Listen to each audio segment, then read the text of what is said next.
ultimately provide clients with real business intelligence and decision-making ability. Vodacom is ready to be part of your digital journey. He is a business-focused technologist at heart with over 20 years of exposure to the full ISO stack, planning multiple geographies. In his current role, he is responsible for growing Vodacom's IoT business and adoption across the Western Cape, Central and Eastern Cape territories. He is a subject matter expert for the complete IoT ecosystem. He assists his clients with rapid digital transformation, including verticals like agriculture, medical, retail, manufacturing, and public sector. In his personal capacity, he is an IoT hobbyist, fully conversant from sensor design. Jeez, now I've got a couple of guys here. Okay, let's get that. Yes, thank God. Thank you so much. Thank you. Anyway, all the good things through all types of network connectivity: LoRa, RF, NBLOT, and Wi-Fi. All the way to platforms like ThinkWorks, IBM, Bluemix, Node-RED, etc. His experience spans across open to closed hardware software. In his off time, do you have off time? Sometimes. He's after all this, I don't know. In his off time, he does a fantastic job. He teaches electronics, robotics, and technology to kids, typically from unexposed environments, and hopefully to spark a maker renaissance. Ladies and gentlemen, Collin Mamdoo. Sure. I think after all the exposure you've had to AI and robotics, I think the one key lesson that we've all learned is that if ever there's a robotic apocalypse, we need to get Shark's address. Shark, you need to share your full address. So I have the unfortunate pleasure of actually standing between yourselves and lunch, and typically that turns out to be quite a massive problem. And just back at UCT last week with Shark, I actually came across an interesting slide that I put up there. I think at this point in time, with all the exposure you've had, you are all now qualified data scientists, whether you know that or not. Any ideas what that actually means? To give you an idea, on the y-axis, we've got the proportion of favorable, whoops, that is my screensaver. The proportion of favorable decisions. This is basically based data taken from a typical court. You've got people coming in, having their cases heard, etc. And of course, a judge takes a decision at a certain point. And of course, in some cases, there would be a jury involved. So someone's gone and recorded all of this data. So obviously, on the y-axis, you've got the favorable responses being up there. And of course, the lower it's down, the more negative it is, or the possibility of it being negative. What do you think is on the x-axis? Any ideas?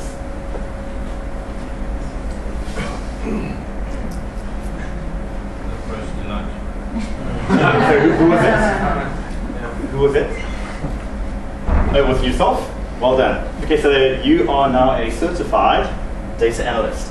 So exactly what that is, you've got lunch here, you've got a break at this particular point. What do you actually find happening is that right before lunch, there's a higher possibility of you actually achieving a negative response or a decision.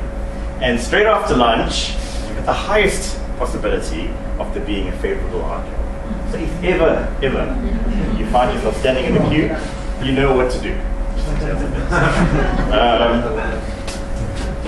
Okay, we just hop into this.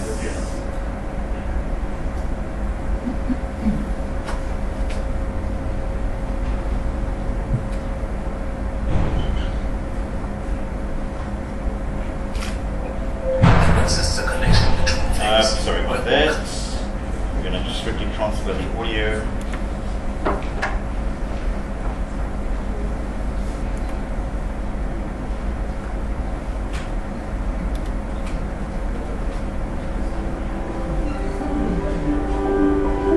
There exists a connection between things, where all kinds of products, from cars and household appliances to industrial wind turbines and power plants, communicate about their status and usage in real time.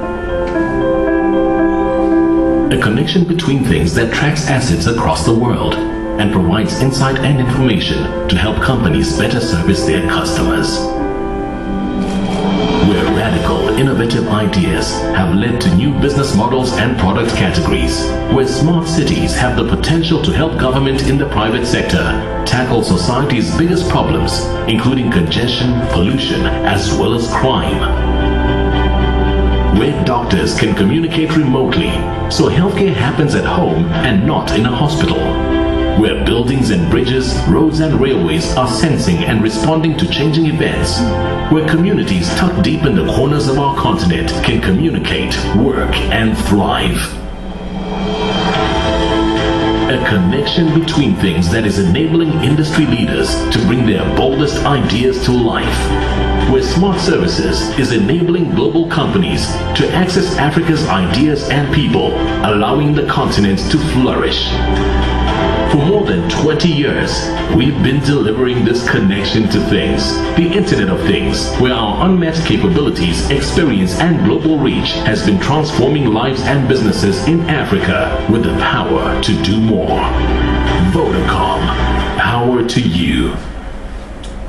That was the obligatory ad that I had to throw in there. And the rest of the discussion will be purely academic.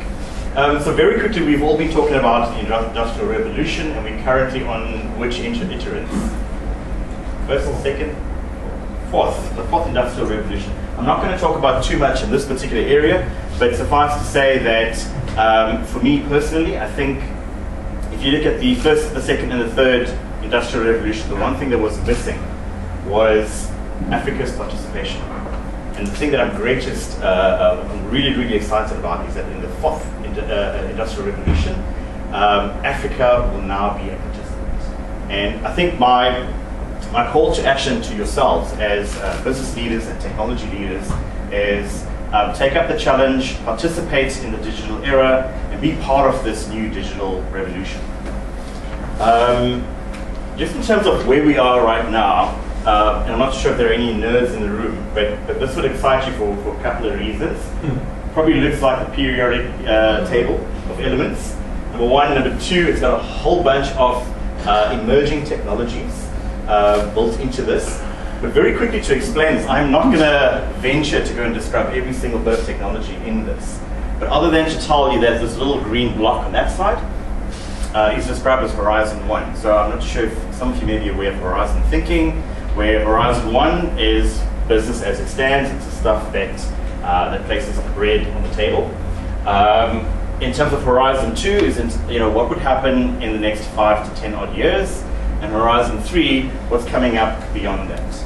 So these specific emerging technologies have now been classified in those specific horizons.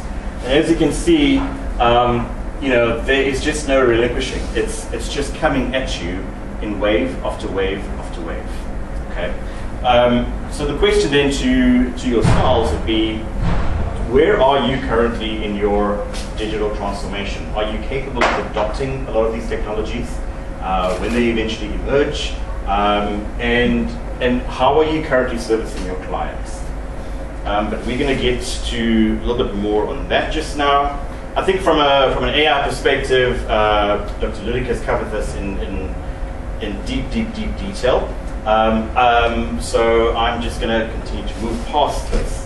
What I do, however, want to show you is a little demonstration in terms of what is it then can we use AI? How do we actually go ahead and implement AI today? Just a show of hands, who of you are using AI today? 1, 2, of course, Dr. Ludik, and 3. That's incorrect, right? All of you, 100% of you are currently utilizing AI. And you'll find it in things like, you've got phones on your desks, things, if it's an Apple device, you're utilizing Siri. Siri is based on AI and machine learning.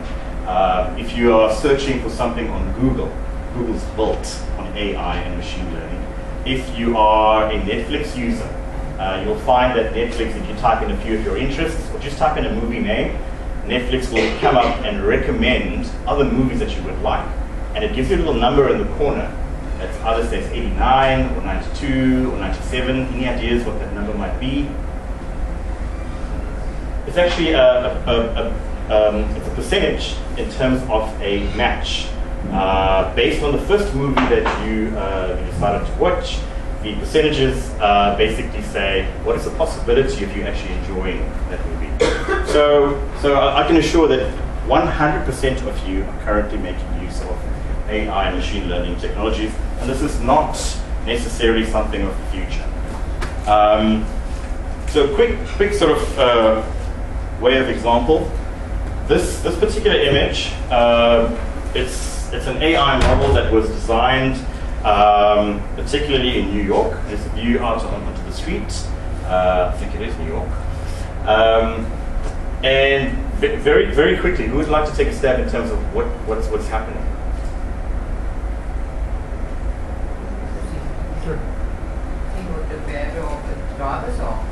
Absolutely. So you could potentially look at the behavior of the drivers.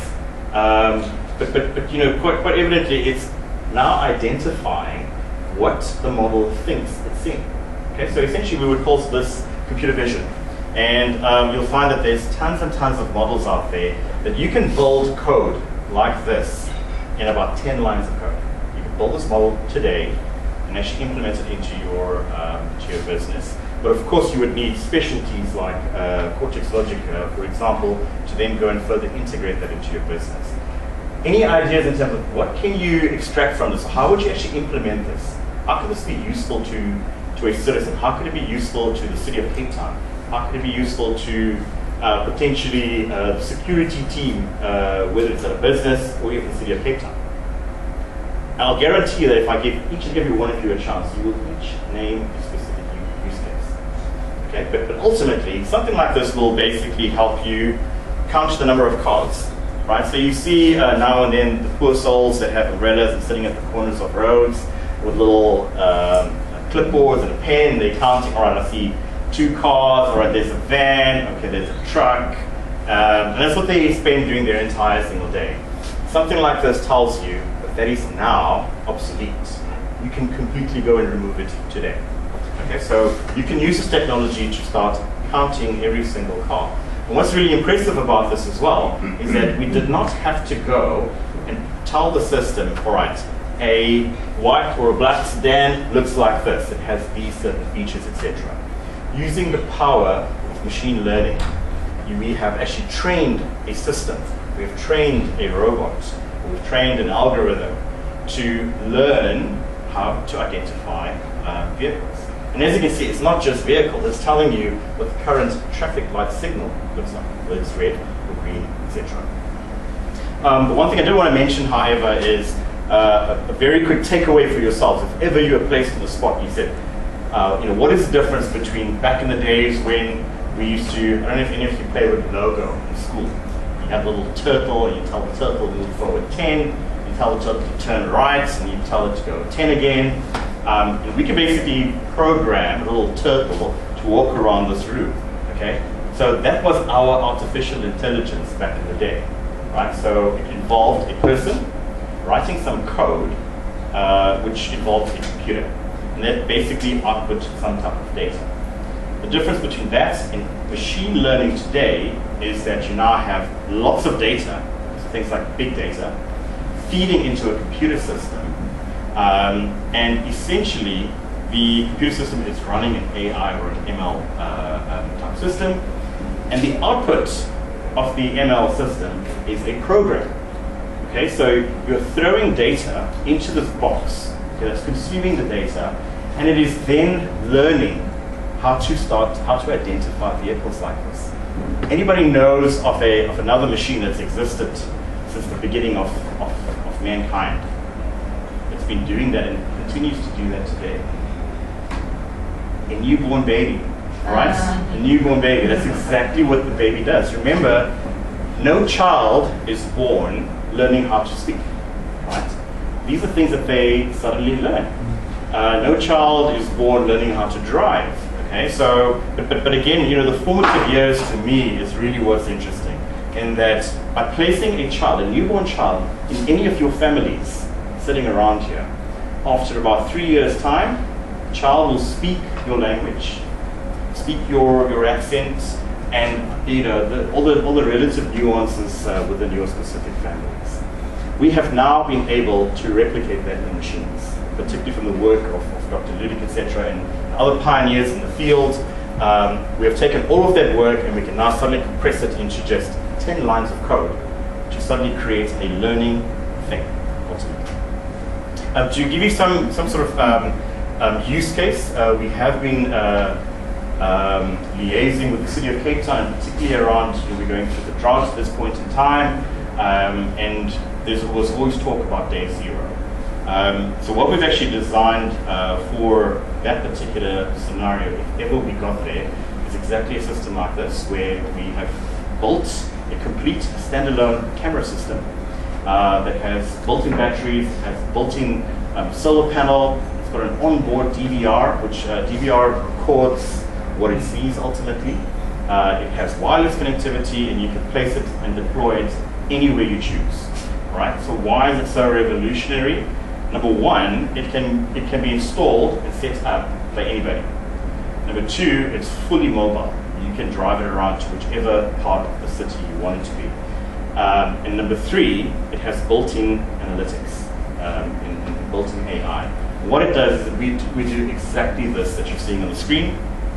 Is that if ever we do get to a day zero scenario, we would then, the City of Cape Town would have the ability to count the number of people in that particular area. Either count the number of people in the area or actually count queue lengths at each of the water dispensing systems. What does it do for you? Okay, if we then take that data and make it available onto a map, and we then say, everybody, you now have access to an online portal to look at the current utilization of every single distribution point, what does it do for you? You will quickly go look it up and say, okay, hang on a second, the one-year observatory is a bit too busy, let me rather take a drive up to Milnerton instead. Okay, so it gives you a real life benefit from that perspective. And those are some of the things that AI could potentially do for you. And if it does it for you, it's going to do it for your clients as well as your own businesses and stuff. This is a very, very cool map. It's basically a map. If ever you're interested and you'd like to understand where your businesses are today, right? If I were to ask you, are you an analog business? Are you an e-business? Or are you an autonomous business? It can very, very quickly help you understand where you are at this particular point. So very, very quick example, if we look at the entities.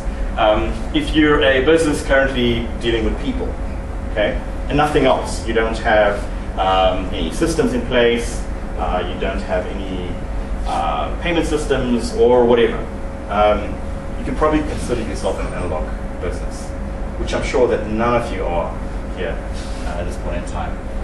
If you take, for example, here you've got business systems in place and you've got people involved, so depending on where the other sort of areas take you, you can decide where you sit from that perspective. Now it gets interesting from this point here. Now, how do you call yourself a digital business?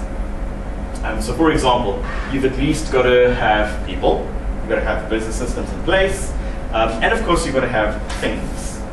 Okay? And things could be anything. Things could be your vehicles, it could be your chairs, it could be your tables, but smart things, the things that have the capability of communicating back into the system. Okay? And only when you've got that in place can you then shift up to the top level here, which you've become an autonomous type of business. You then start to get make some magic from that perspective. Now, I'm actually going to give you an example in terms of how you actually create that magic. This is a very quick, shall I call it, model in terms of how to build an IoT system. So from my perspective, the outcome that I'd like from this talk is to educate yourselves, to teach you how to actually build an IoT system. Anyone can do it, okay? And I'll show you how to do it very, very quickly. And these are basically the 4 different components that you require to build an IoT system. And the second outcome is I'd like you to leave having the ability to identify opportunities within your business that you could automate very, very easily. Okay, so starting very quickly, in any IoT system, it always starts with a sensor of some type. So to describe a sensor, what that a sensor does is that it converts the real world into the physical world. Right? So by way of example, you've got a temperature sensor, you've got smoke sensors here as well. The temperature sensors are actually built into the air conditioning, because currently you've got a sensor monitoring the room temperature, and at the same time it's feeding back to the controller of the air conditioning to manage and maintain that particular temperature. I'm going to give you one specific example of a type of sensor, and I'm going to give you 3 different use cases for it. Okay, so just to give you an idea of the absolute scale of what we're dealing with here. Okay. Before I get to that, the other types of sensors that you get, can you name a few of them? Any ideas? Motion. Motion, absolutely. Yeah, that's your security systems. You've got the little PIR sensors in the corner, and it's able to pick up motion, etc. Any other sensors? GPS, absolutely. Location utilizes the GLONASS system as well. So you've got temperature, humidity, pressure, liquid flow, liquid level. We could literally spend a week trying to cover every single type of sensor. But the point is that today we can convert the real world into the virtual world very, very, very easily. And which is why it's one of the key drivers behind IoT, and as to why it is such a massive, massive component of life today as such. The other thing is that apart from us just having the technology to convert the real world into the real world into the virtual world, is number 2 is that the cost has substantially dropped. Okay, so as we continue to see greater and greater adoption, it is happening. There is no question about it. IoT is being adopted around the world at an exponential rate. You'll start to find the cost per unit start to exponentially drop as well. So that's why today it is such a massive, massive buzzword. So back to the little sensor and the use cases. Take for example, if I placed a pressure sensor on every single seat in this particular room. Okay? And what that pressure sensor will do for me is that if ever you sat on it, it will tell me that somebody's sitting on it. And if you sit up, it'll tell me that you're standing. Most of you have cars today that do that. Okay? Any ideas what that pressure sensor is used for? 100%, right? Your seatbelt. It checks if there is a weight on the seat. It assumes that it's probably a person. You've probably seen sometimes you've left your bag there. If you're carrying a very old laptop with lots of books in it, and it will register a weight, and your seatbelt light will continue to flash. It's telling you need to strap in that thing that's on the chair.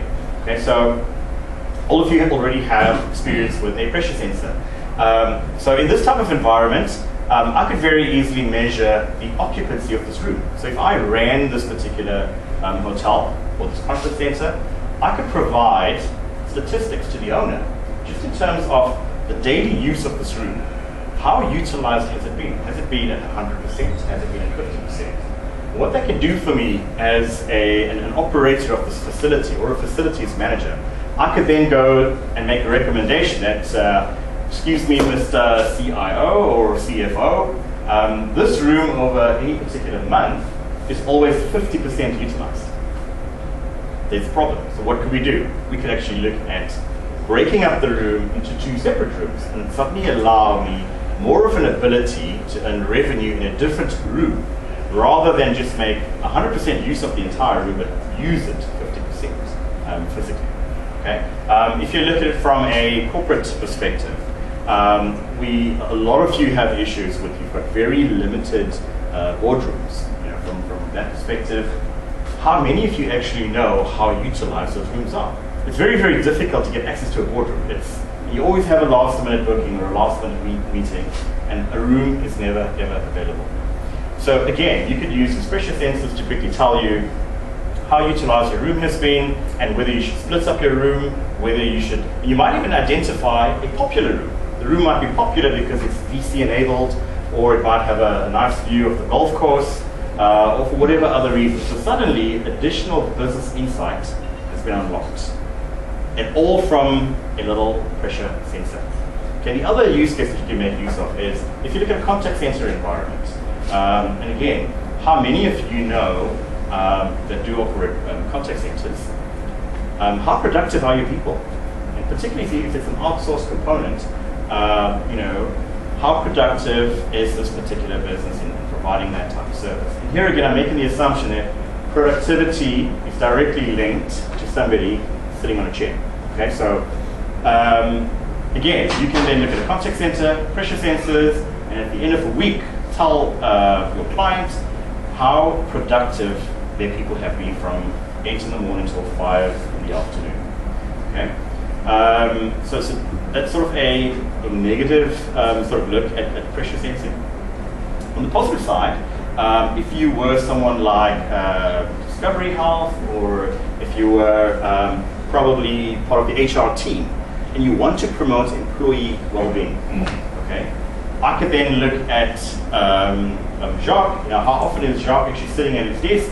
And if Jacques is spending more than 2 hours in front of his screen, I could then automatically go switch off the monitor and send him a text and say, Jacques, you're sitting for too long, we'll take a walk. And we're not going to switch your screen back on again until you actually return. So, you know, you can start to suddenly promote something like that. Okay, so again, just by using a single sensor, you know, we've described and unlocked 3 different use cases for it. And I promise you, we can probably spend the rest of the day identifying more use cases just from a pressure sensor.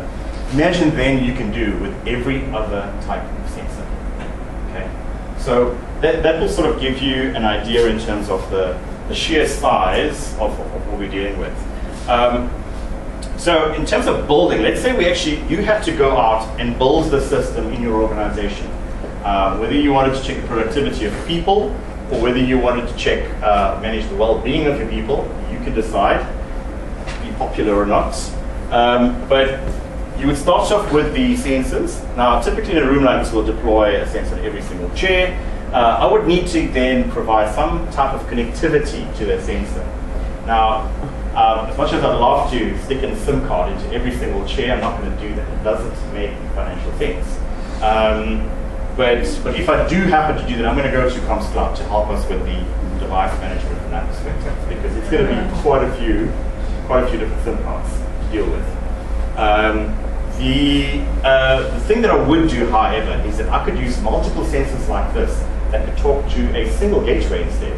And on the single gateway inside the room, stick in a single SIM card. Okay? But from a connectivity, we are not just limited to just GSM. We can utilize any other connectivity type of medium available.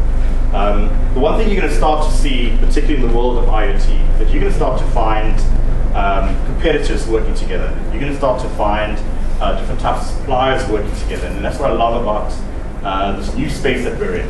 Okay, collaboration has to happen across the base entirely. So the view that we're taking as well is more of an agnostic type of view. So we don't care whatever type of connectivity option you utilize, or from which other vendor you'd like to utilize. We just would like to enable the technology. Okay, so essentially you now have your connectivity element. Remember also that we include things like satellite connectivity. So for example, we've got a client that's up in the Drakenstein Mountains, and he's trying to measure the level of a dam that's right at the top, which is feeding into a river down to a reservoir at the bottom. And he wants to measure things like the current levels in the dam at the top. At that particular location, there's absolutely no connectivity. There's no mobile coverage whatsoever. So we would actually have gone and deployed a satellite dish. So again, it depends on the different type of use case or the different type of implementation. You could go and select any type of connection option that makes sense. Then from a platform perspective, again, there are quite a few different types of platforms. Some of you may already have a platform available which you can plug into the system and make use of. Or you can utilize a platform that we've also got available from that perspective. But why do you need a platform? It's essentially a single repository that starts to collect data. So again, using the pressure sensors from all the various chairs, etc. This platform starts to collect all the data that the chairs are basically setting up into the platform. And remember that all the chairs are doing is saying somebody is sitting on me and this is the time, somebody is standing and this is the time. That is all that particular chair is doing for the entire day. So if you take that and you multiply it by the number of chairs and you multiply it by the number of rooms, etc., you would actually have quite a bit of data. Okay? So you need some type of central platform that collects and acts as a repository. The second thing you could do with a platform is basically present the data back. So again, you're sitting at an exco meeting and you want to show your execs around the table, this is our current utilization of the rooms in the building. Again, your platform gives you the capability of presenting the data back and in real time. So you're not necessarily collecting and batching data as such. What you're doing is that you're looking at data in real time. Okay? The third thing that you can do with your platform is the ability to report. Okay, so at the end of the financial year, you want to now quickly produce a very quick document that talks about per month what my utilization has been, etc. The fourth thing you can do with the platform is the ability to act on something. So I'm not too sure if any of you have used an app on your phone called IFTTT. It's if this then that. If you haven't used it, I suggest that you actually download it. It's free, and you play with it. And you can do things like this. For example, if your kid has a mobile phone and they happen to walk into a particular GPS location, send a text alert to mom. Or if they happen to walk out of a particular GPS location, send an alert to dad. Whatever you want to do with it. So that entire ecosystem has grown to a point where you've got things like, if I happen to walk into a room, again at a particular GPS location, switch on the lights. So you can start to create a whole bunch of if this, then that. If the temperature using a Nest device shows a value of less than, well actually greater than 20, then switch on the air conditioning. Okay, so you can very, very quickly get into home automation by apps that are currently and readily available as well. And there's lots and lots of apps like that currently out on the market. And which is what this fourth layer here really, really talks about. From an enterprise perspective, this particular platform, I think Jacques mentioned that earlier on as well, is that you need to have an API capability. And all that an API enables your business to do is that it's got the capability of connecting into other systems. Okay? So for example, this chair sensing application that you all now know how to build, you want to plug that into the payroll system. Okay? So if anybody sits for less than 8 hours per day, you'll probably dock, I don't know, 10 or 20% off their salaries if they're terrible people. But it's got the capability of doing that, right? So you take all of this data, you then create an API link into the payroll system, and you've got that happening instantly. Okay? So can you just imagine the different combinations and permutations that you could do with something like that?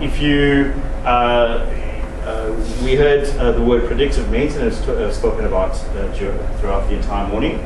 Let's say, for example, you've got sensors and telemetry devices on a tractor that suddenly predicts that the alternator is about to blow up. It's about to go next week. The system can then plug into an API into some other third-party supplier and create an automated purchase order to say, if you know that thing takes 2 weeks to get to you, you can preempt that and say, I think that at the end of those 2 weeks, the alternator is going to pack up, and therefore here's a purchase order to order the device, the part, whatever, and have it delivered to my particular farm. Okay, and that is where things are currently going. And again, it's not necessarily something of the future. It is happening today. So maybe just quickly I'll close up on this here is that you've got your application layers, right? So ultimately, you want the ability to collect data. You need to provide some ability to connect. You then need to have the ability to analyze all of the data. And the fourth thing is you need to be able to action. Okay, so those are basically the 4 elements of any IoT system. It's collect, connect, analyze, and act. if you just go back home today with just those 4 words, I'd be over the moon. Okay, so that would actually present you as IoT specialists yourselves. Okay. So just in terms of the different types of use cases for the things, we spoke about the different types of sensors out there, and we spoke about different types of control mechanisms, etc. And this gives you a very, very quick idea. What we're currently doing for looking at water metering there by way of example, we're helping quite a few municipalities manage their cash flow. How do we do that? Currently, quite a few of them have been approached by Eskom with a terrible red letter that said, you guys have not paid your bills in the last 6 months, and we are currently disconnecting you. You all would have seen that in the media, where it's been a massive, massive problem. So what we then did is that we designed a completely bespoke system. We looked at things like the meters, the smart meters themselves. We then looked at the installation of those meters. Okay, so what we do there is that Vodacom does not go and install the meters, but we went to that specific municipality. We approached a learning institute and we said, give us 10 to 15 of your engineers that have graduated. There is a particular educational level required. We then engaged with a set-up accredited training agency. Said, can you train these guys in terms of how to install and support this particular smart meter? And by the time they actually left the training, they left with an NQF level 3 or 4 certificate. Okay, so then what we've noticed is that if you want big adoption from an IT perspective, go and make a socio-economic impact. And that's exactly what we've done with a lot of those municipalities. So we started to affect the lives of the people that live in that particular area. So we got the meters, we got the people to install it, we got the connectivity sorted out. We then looked at, from a metering perspective as well, as most of you suspect, the meter readings that you typically see and the bills that you get from Eskom, we've always picked up some type of discrepancy. The way we did that is that for the municipality that typically buys electricity for a suburb, at one point they're buying the electricity from Eskom. Eskom have their own meters installed, and then Eskom presents the bill to the municipality. So we actually went and we placed another meter, one of our meters, in parallel to that entire system. And almost every single one was incorrect. So we helped look at correctly metering Eskom and utilization. The second thing that the meters do for you is that in every single suburb we placed another downstream sort of meter that looked at things like it started calculating or measuring the amount of current utilization in a particular area. It then looked at all the endpoints in that area and it compared the two. And what do you think we discovered when we looked at that? Okay, in some cases you actually found that the check meter that was going to the suburb was far higher or a greater value reading when compared to the sum of all the other endpoints. And that immediately tells you there's theft happening, right? Or alternatively known as Izinyoka. Right, so you've got guys that were basically, say again? Izinyoka. It's a term that Eskom used to utilize. It actually means snake, somebody that goes and steals electricity. So we basically found that you could very quickly identify where electricity was being stolen.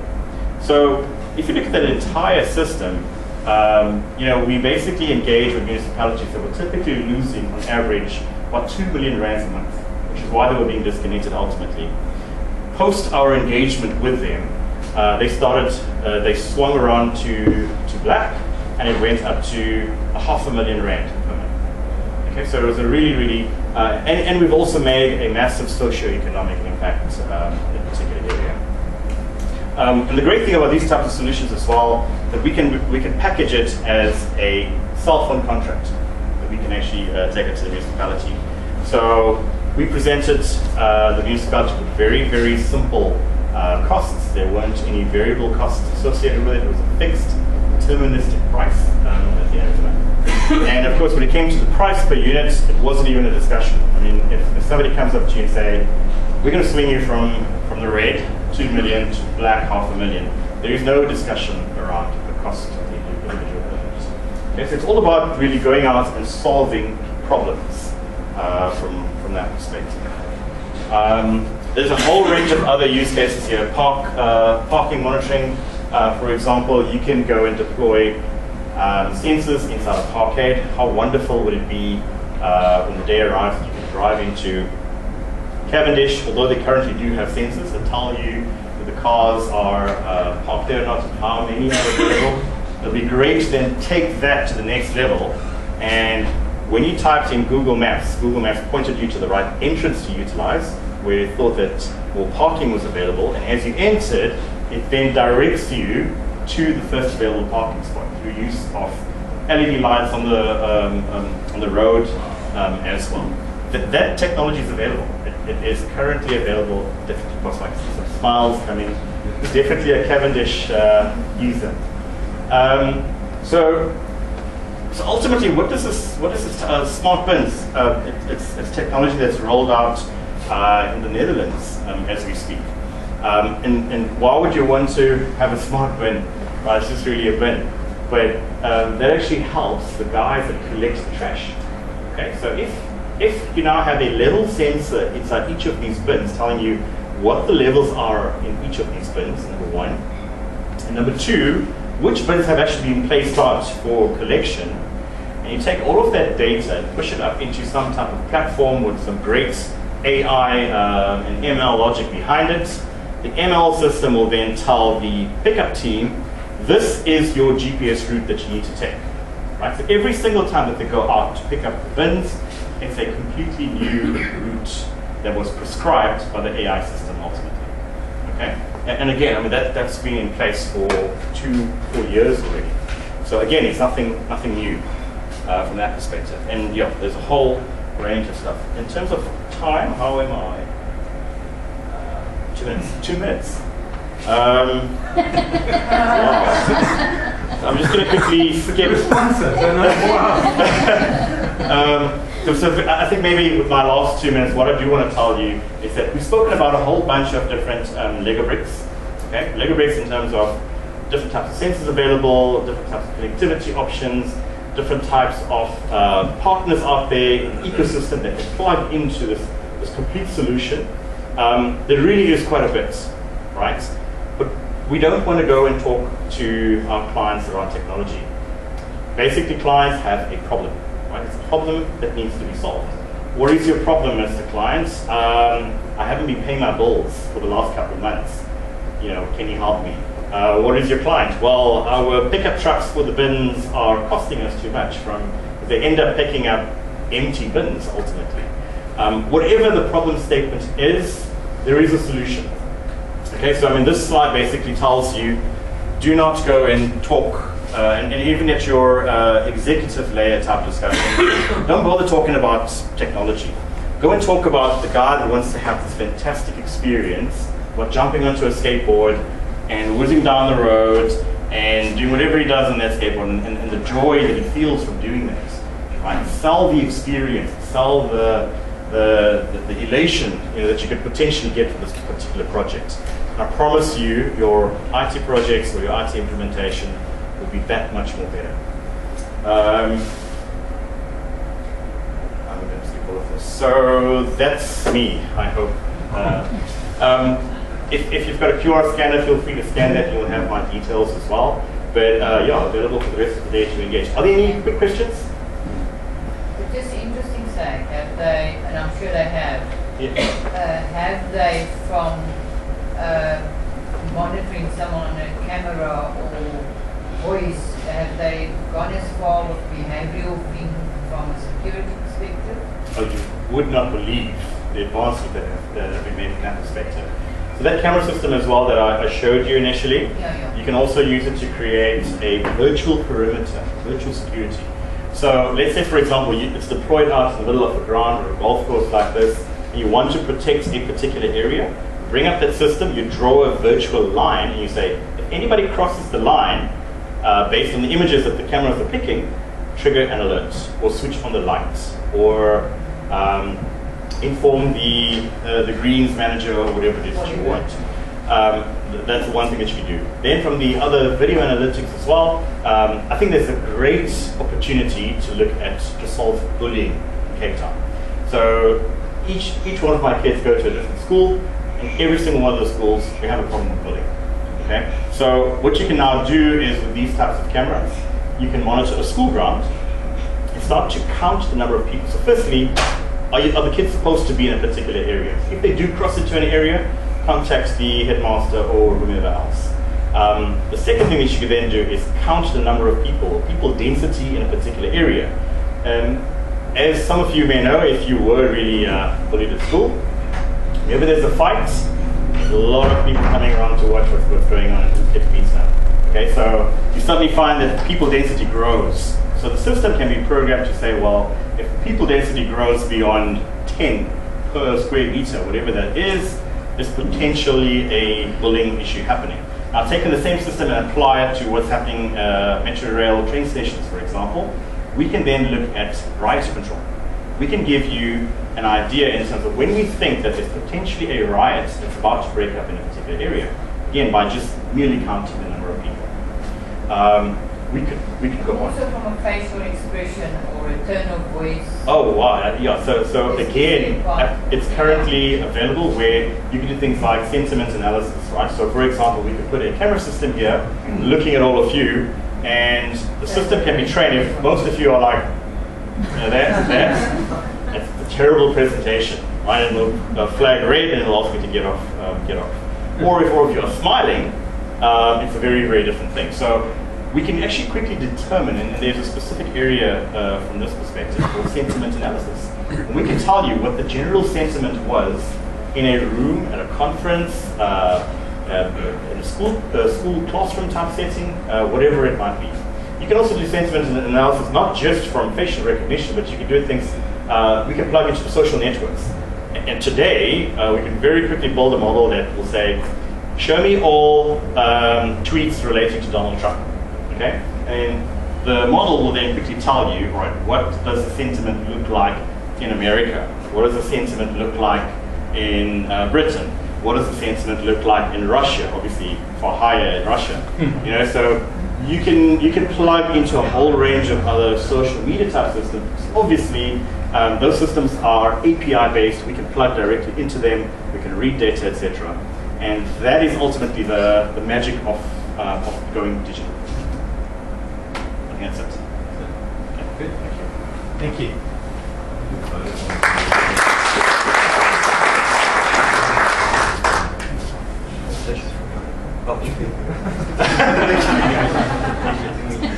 Okay, guys, that's it. Let's have lunch. We'll see you back at 2. Step outside and enjoy yourself. Thanks.